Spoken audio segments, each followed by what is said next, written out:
नवी मुंबईतील वाशी एक्झिबिशन सेंटरमध्ये राज्य सरकारच्या महिला आणि बालविकास महामंडळाच्या माध्यमातून मावी म सुवर्ण महोत्सव सुरू झालाय आणि कार्यक्रमाला महिला व बालविकास कल्याण मंत्री आदिती तटकरे आणि वनमंत्री गणेश नाईक उपस्थित होते.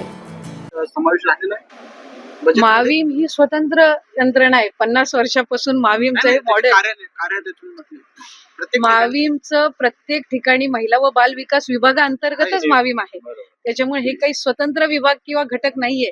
महिला बाल विकास मध्ये जसं महिला आयोग आहे, बाल हक्क संरक्षण आयोग आहे, तसंच माविम हा त्याच्यातला एक अंतर्भूत असणारा त्या ठिकाणी हे आहे. आणि माविम हे रोल मॉडेल आहे. माविमला फक्त राज्य स्तरावर, राष्ट्रीय स्तरावर नाही तर इंटरनॅशनल स्तरावर सुद्धा प्रशंसाही गेल्या 50 वर्षाच्या प्रवासामध्ये मिळालेली आहे. आणि आम्हाला अधिकाधिक महिलांना, जसं लाडकी बहीण योजना, मुख्यमंत्री माझी लाडकी बहीण योजना आणली, त्यामध्ये अनेक बचत गटांनी पतसंस्थांच्या माध्यमातून आर्थिक गुंतवणूक केली.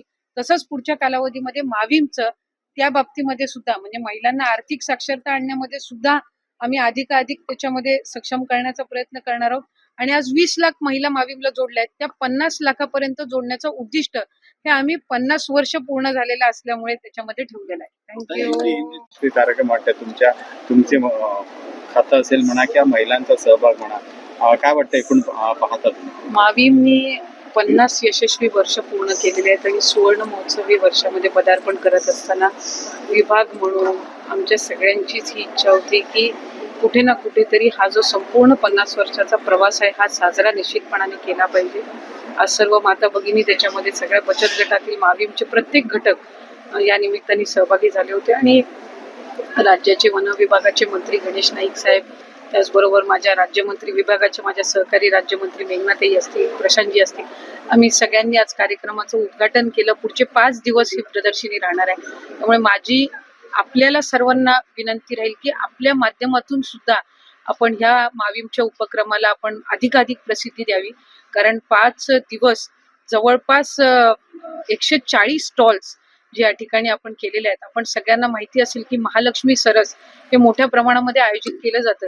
माविमच्या वतीने आम्ही पहिल्यांदाच यंदाच्या वर्षी आयोजन केलेलं आहे.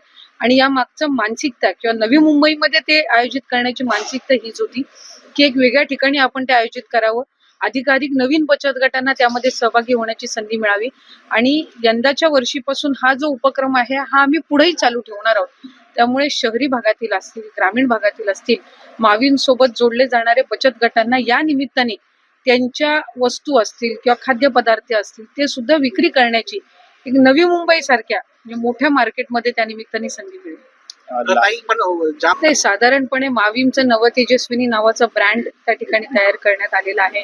त्याचं पोर्टल अवेलेबल आहे. आणि यंदाच्या वर्षीपासून आम्ही जे हे एक्झिबिशन सुरू केलेलं आहे, मला खात्री आहे की जसा प्रतिसाद महालक्ष्मी सरसला मिळत असतो त्याच पद्धतीने इथेही आपण करणार. इंटरनॅशनल एअरपोर्ट आपल्या इथे येते नवी मुंबईमध्ये. आणि आम्ही शासनाकडे ही मागणी केलेली आहे की माविमचा एक स्वतंत्र स्टॉल इंटरनॅशनल एअरपोर्टमध्ये असावा.